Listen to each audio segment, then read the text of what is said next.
नमस्कार, प्रतिदिन अखबार संपादकीय ऑडियो में आपका स्वागत है। भारत रूस संबंध, राष्ट्रीय सहारा। उम्मीद तो जगी, अराजकता पर लगाम हिंदुस्तान, न्यूनतम समर्थन मूल्य पर फिर विचार की जरूरत। अब आर्टिकल विस्तार से। भारत रूस संबंध, राष्ट्रीय सहारा। विदेश मंत्री एस जयशंकर ने वर्ष 2023 के अंत में विदेश मंत्री एस जयशंकर ने वर्ष 2023 के अंत में रूस की यात्रा की थी। कूटनीतिक दृष्टि से इसे सफल यात्रा माना गया था और इसके आलोक में यह निष्कर्ष निकाला गया था कि वर्ष 2024 के दौरान भारत की विदेश नीति इस रूस यात्रा से प्रभावित होगी। पिछले दिनों सुरक्षा सम्मेलन में भाग लेने म्यूनिख गए जयशंकर ने एक समाचार पत्र को जो साक्षात्कार दिया उससे भी इस बात की पुष्टि होती है। उन्होंने दोबारा रूस के साथ भारत के रिश्ते को महत्वपूर्ण बताया। जयशंकर का विश्वास है कि पिछले कुछ दशकों के दौरान भारत के विश्व के अन्य देशों के साथ द्विपक्षीय संबंधों में उतार चढ़ाव आए हैं, लेकिन सोवियत संघ रूस के साथ भारत के रिश्ते हमेशा दोस्ताना बने रहे। उन्होंने कहा था कि अगर आजादी के बाद भारत के इतिहास की बात करूं तो सोवियत संघ और अब रूस की वजह से कभी हमारे हितों को नुकसान नहीं पहुंचा। पिछले वर्ष रूस के राष्ट्रपति व्लादिमीर पुतिन ने अपने देश की विदेश नीति का जो दस्तावेज जारी किया था उसमें भारत को लेकर महत्वपूर्ण घोषणा थी। इसमें भारत के बारे में कहा गया था कि रूस भारत के साथ विशेष प्रकार की रणनीतिक साझेदारी बढ़ाएगा तथा सभी क्षेत्रों में परस्पर हित के मामले में सहयोग का विस्तार होगा। द्विपक्षीय संबंधों में दो तरफा व्यापार, निवेश और प्रौद्योगिकी के आदान प्रदान पर विशेष ध्यान दिया जाएगा। हम विरोधी देशों और उनके गठबंधनों की शुरुआत पहुंचाने वाली कार्रवाइयों का विरोध करेंगे। इस अंतिम पंक्तियों की व्याख्या कई तरह से की जा सकती है। सामान्य तौर पर यह कह सकते हैं कि पुतिन भारत को सुरक्षा की गारंटी दे रहे हैं। इस दस्तावेज से आशय निकल रहा है कि रूस भारत के साथ उसी तरह की शांति और मैत्री संधि चाहता है जो कि सोवियत संघ के साथ थी। इसका यदि विस्तार किया जाए तो कहा जा सकता है कि दोनों देश करीब 5 दशक पहले हुई भारत सोवियत संघ की भावना की ओर बढ़ रहे हैं। रूस यूक्रेन संघर्ष के दौरान भारत ने समय समय पर रूस को अपना कूटनीतिक समर्थन दिया है। खालिस्तानी आतंकवादी गुरपतवंत सिंह पन्नू के मामले को लेकर आने वाले दिनों में भारत और अमेरिका के संबंधों में निश्चित रूप से सरलता आएगी। जाहिर है, पिछले अनुभवों के आधार पर भारत और रूस के संबंधों में प्रगाढ़ता आएगी। उम्मीद तो जगी, रजनीश कपूर। बचपन से जब हम सभी दोस्त मिलकर क्रिकेट खेलते थे तो कोई मित्र बैट लेकर आता था तो कोई बॉल, अचानक खेलते हुए जब बैट या बॉल लाने वाला मित्र कोई रन बनाए आउट हो जाता था तो खुद को आउट होना न स्वीकारते हुए गुस्से में वो अपना बैट या बॉल लेकर घर चला जाता था। ऐसा वो इस उम्मीद से करता था कि उसे एक बार और खोलने का मौका मिले, परंतु जैसे ही उसे कोई बड़ा न समझाता कि खेल की भावना से खेलना चाहिए, हार जीत तो होती रहती है, इसमें बुरा मानने की क्या बात है, तो वो मान जाता था। पिछले दिनों सर्वोच्च अदालत ने भी समझदार व्यक्ति की भूमिका निभाते हुए न सिर्फ बेईमानी कर रहे अधिकारी को आईना दिखाया बल्कि पूरे देश में एक संदेशा भी भेजा कि जो भी हो नियम कानून की हद में हो। चंडीगढ़ के मेयर के चुनाव को लेकर जो विवाद सुर्खियों में था उस पर सर्वोच्च न्यायालय ने विराम लगा दिया। मुख्य न्यायाधीश जस्टिस डीवाई चंद्रचूड़ ने इस चुनाव के विवादित वीडियो का संज्ञान लेते हुए पीठासीन अधिकारी अनिल मसीह को दोषी करार दिया और जिस प्रत्याशी को बहुमत मिला उसी को मेयर घोषित भी किया। देखा जाए तो यह मामला सुप्रीम कोर्ट तक पहुंचना ही नहीं चाहिए था। जैसे ही यह मामला पंजाब एवं हरियाणा हाईकोर्ट पहुंचा उसका निर्णय वही हो जाना चाहिए था, परंतु ऐसा न हो पाने के कारण वह सुप्रीम कोर्ट तक पहुंचा। मामले की सुनवाई के दौरान कोर्ट ने कहा कि अदालत यह सुनिश्चित करने के लिए बाध्य है कि लोकतांत्रिक प्रक्रिया इस तरह के हथकंडों से नष्ट नहीं हो। यह भी कहा मेयर चुनाव में अमान्य किए गए 8 बैलेट पेपर माने जाएंगे। साथ ही रिटर्निंग ऑफिसर अनिल मसीह को कोर्ट की अवमानना का नोटिस जारी किया। 3 सप्ताह में इस अधिकारी को साबित करना होगा कि उसके खिलाफ कानूनी कार्रवाई क्यों न की जाए। जिस तरह से चंडीगढ़ के मेयर के चुनाव के मामले में सुप्रीम कोर्ट पहुंचकर तूल पकड़ा, देश भर की जनता में उम्मीद की एक किरण जगी। यह बात किसी दल की नहीं अपितु जिस तरह एक अधिकारी ने पहले तो लोकतांत्रिक प्रक्रिया में हस्तक्षेप कर बेईमानी की और इतना ही नहीं सुप्रीम कोर्ट में सुनवाई के दौरान गलत बयान भी दिया। अनिल मसीह की इस गैर कानूनी हरकत से जनता के बीच संदेश गया कि सीधी सारी चुनाव प्रक्रिया धांधली कैसे की जाती है। कोर्ट के कड़े रुख से यह बात भी साफ हो गई कि मामला चाहे एक मेयर के छोटे से चुनाव का ही क्यों न हो, लोकतांत्रिक प्रक्रिया में पारदर्शिता होना बहुत जरूरी।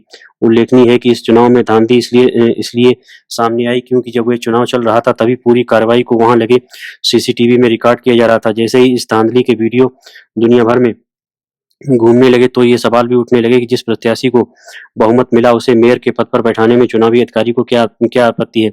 अब चूंकि सुप्रीम कोर्ट ने इस चुनाव के रिटर्निंग ऑफिसर अनिल मसीह के कृत्य पर उसके कारण बताओ नोटिस भी जारी किया है, तो इससे एक बात तो तय लगती है कि कोर्ट मामले की तह तक जा सकता है। यह सवाल भी उठता है कि क्या यह रिटर्निंग ऑफिसर किसी के कहने पर ऐसा कर रहा था? क्या यह अधिकारी ऐसा मासूम था कि उसे नियमों का ज्ञान ही नहीं था? ऐसा इसलिए नहीं हो सकता क्योंकि जब भी किसी व्यक्ति को रिटर्निंग ऑफिसर बनाया जाता है तो उसे उस पद से संबंधित सभी कायदे नियम समझाए जाते हैं, इसलिए ये कहना गलत नहीं होगा कि चंडीगढ़ के मेयर के चुनाव में जो भी हुआ वह सोची समझी साजिश के तहत हुआ।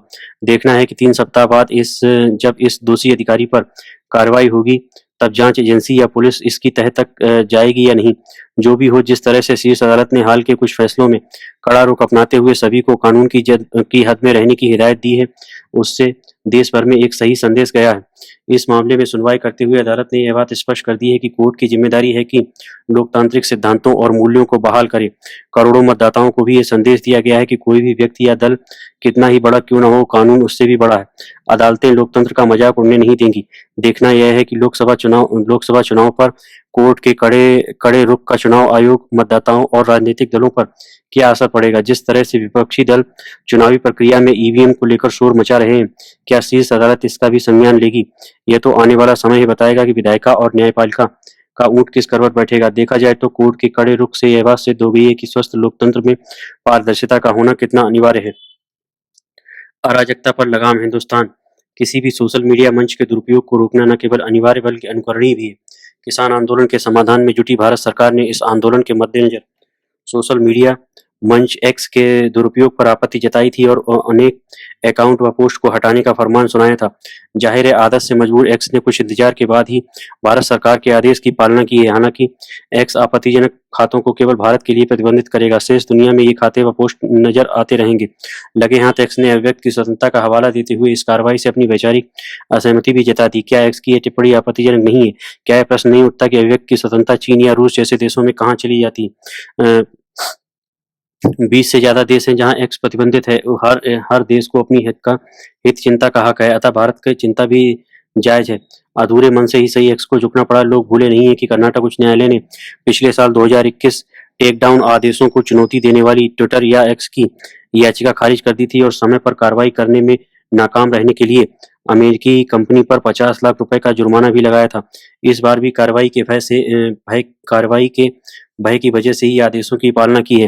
हालांकि उसे भारत की उदारता का स्वतः आदर करना चाहिए, जहां उदारता का अर्थ अनुशासनहीनता कतई नहीं है। वाकई इधर एक्स पर कई टिप्पणियां ऐसी देखी गई हैं जिसमें अपने निहित स्वार्थ की पूर्ति के लिए सरकार पर प्रहार किए गए। कोई भी सरकार इस बात को स्वीकार नहीं करेगी कि उसके खिलाफ किसी सोशल मंच पर अविश्वास को बढ़ाया जाए। ऐसी टिप्पणियां भी सामने आई हैं जिसमें हिंसा भड़काने या लोगों को उकसाने की साजिश साफ झलकती है। पिछले किसान आंदोलन के समय ही दिल्ली के लाल किले पर जो हिंसक हमला हुआ था, उसे कौन भूल सकता है। वैसे ही किसी साजिश को अंजाम देने की कोई कोशिश समय रहते नाकाम की जाए तो उसमें बुराई नहीं है। देश में सेवाएं दे रहे तमाम सोशल मीडिया मंचों को साफ तौर पर यह संदेश देना चाहिए कि भड़काने की कोई साजिश स्वीकार नहीं होगी। किसी भी तरह की मांग केवल लोकतंत्र और संविधान के दायरे में हो, यह सुनिश्चित करने में कोई बुराई नहीं। सोशल मीडिया में ऐसी अनेक टिप्पणियां दिख जाती हैं जिसके लिए कारावास की सजा हो सकती है या जुर्माना लग सकता है। जहां तक एक्स का सवाल है तो यह कंपनी पहले ही 50 लाख रुपए के जुर्माने से बचने के लिए अदालत में गुहार लगा रही है। हालांकि ऐसे मामलों में अदालतों को जल्दी फैसला लेना चाहिए। सोशल मीडिया कंपनियों की मनमानी पर लगाम लगनी ही चाहिए। ऐसे मंचों पर अपने विचार रखने वालों को पता होना चाहिए कि कोई भी कानून या समाज या देश विरोधी टिप्पणी भारी पड़ सकती है। सरकार के आदेश पर 42 एक्स खातों और 49 लिंक को प्रतिबंधित किया गया है, पर क्या इतना ही पर्याप्त है? सोशल मंचों के दुरुपयोग को रोकने के साथ साथ लोगों की नाराजगी को दूर करने की कोशिशें भी मुस्तैदी से होनी चाहिए। नफरत फैलाने वाले या सामाजिक सद्भाव से खेलने वाले जिस किसी दल या संगठन के हों, प्रतिबंध और दंड के हकदार हैं। न्यूनतम समर्थन मूल्य पर फिर से विचार की जरूरत है। श्वेता सैनी, कृषि अर्थशास्त्री। अपने करियर की शुरुआत में पंजाब के एक किसान से मैंने पूछा था कि जल स्तर जब लगातार नीचे जा रहा है तब आप धान क्यों बोते हैं? जवाब मिला था, आप जो चाहेंगे मैं वही बोऊंगा, बस आप मुझे खरीद का उचित आश्वासन दीजिए। उसी वर्ष हरियाणा में मैंने एक पोल्ट्री किसान और उससे सामान खरीदने वाले व्यापारी से पूछा कि सरकारी नीतियों ने उनके सहयोग को कैसे सुविधाजनक बनाया है। जवाब मिला कि सरकार ने एक ही काम किया कि वह सब इससे बाहर रही।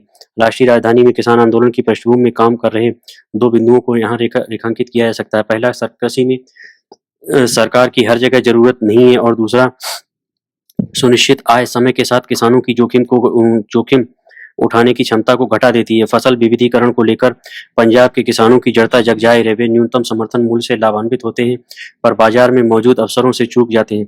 पिछले साल ही अधिकांश चावल उत्पादक राज्यों में गैर बासमती की कीमतें न्यूनतम समर्थन मूल्य एमएसपी से अधिक हो गई, पर पंजाब हरियाणा में किसान न्यूनतम समर्थन मूल्य पर डटे रहे, जिससे उनका फायदा सिमट गया। यहाँ राजनीति का सवाल भी है। पंजाब में मिलने वाली मुफ्त बिजली नीति से भी उत्पादन लागत घट जाती है, जिससे धान के रकबे को भी बढ़ावा मिलता है। मुफ्त बिजली नीति को छूने की किसी भी राजनीतिक पार्टी ने हिम्मत नहीं दिखाई। किसानों ने विविधता संबंधी प्रस्ताव भी ठुकरा दिया है। यहाँ एक मिसाल है गन्ना लाभकारी मूल्य कानून, जिसके तहत चीनी मिलें किसानों को भुगतान करती हैं, सरकार नहीं। ऐसी किसी व्यवस्था को व्यापक बनाने पर कोई विमर्श नहीं है। इसके बजाय आंदोलनकारी किसान 22 फसलों के लिए समान कानूनी समर्थन मांग रहे हैं। एक अन्य मांग एमएसपी की गणना के लिए एमएस स्वामीनाथन फार्मूले को लागू करने की है, जिसके मुताबिक किसानों को खेती की व्यापक लागत C2 से 50% अधिक मिलना चाहिए। यहाँ एमएसपी की गारंटी से मांग और आपूर्ति संबंधी बाजार सिद्धांत विफल हो जाता है। एमएसपी में अतार्किक वृद्धि निर्यात को महंगा कर देती है। उदाहरण के लिए सोयाबीन के उच्च एमएसपी ने हमें सोया मिल निर्यात से वंचित कर दिया। यदि हम इतनी ऊंची एमएसपी तय करते हैं तो अव्यावहारिक कीमतों के लिए तैयार रहना होगा। फसल के ऊंचे समर्थन मूल्य से ऊंची कीमतें पैदा होंगी। यह भी ध्यान रहे कि 86% भारतीय किसान छोटे और सीमांत श्रेणी के हैं और कृषि वस्तुओं के स्वयं उपभोक्ता हैं। उन्हें कितनी महंगाई मंजूर होगी? वास्तव में उपभोक्ताओं और किसानों दोनों की चिंताओं को संतुलित करना होगा। पर क्या किसानों की आय में सुधार के लिए गारंटी शुदा एमएसपी सही है? अनुपात से ज्यादा एमएसपी अव्यावहारिक है। निजी क्षेत्र को दबाने और निर्यात बाजारों को खतरे में डालने के बजाय हमें लचीले संपन्न बाजारों को भी अपना लक्ष्य बनाना चाहिए। सरकारें बाजारों की जगह नहीं ले सकती। उन्हें बाजार के अनुकूल माहौल को बढ़ावा देना होगा ताकि किसानों के लिए लाभ सुनिश्चित किया जा सके। उपभोक्ता और उद्योग की मांगों को पूरा करने के लिए देश को चावल और गेहूं के मुकाबले तिलहन, मोटे अनाज, मक्का और दालों जैसी फसलों को प्राथमिकता देते हुए अपने अनाज भंडार को व्यवस्थित करना होगा। इन फसलों के लिए एमएसपी वृद्धि जरूरी है, जो तिलहन और दलहन के बढ़ते आयात को देखते हुए भी महत्वपूर्ण हो गया है। व्यापारियों को सभी फसलों के लिए एमएसपी का भुगतान करने के लिए बाध्य करने का प्रयास महाराष्ट्र में 2018 में अप्रभावी साबित हुआ। हाँ, बाजार में ऐसे लोगों को नियंत्रित करना जरूरी है जो कीमतों को अपने लाभ के लिए नीचे या ऊपर ले जाते हैं, जबकि उन्हें चिंता उत्पादकों की करनी चाहिए। कई उत्पाद हैं जो एमएसपी की वजह से भारत में महंगे हैं, पर जिनका सस्ते में आयात हो रहा है। इसलिए किसानों और उपभोक्ताओं के अनुकूल व्यापार नीतियां महत्वपूर्ण है। नीति निर्माताओं को समर्थन मूल्य की रूपरेखा पर पुनर्विचार करना चाहिए। धन्यवाद।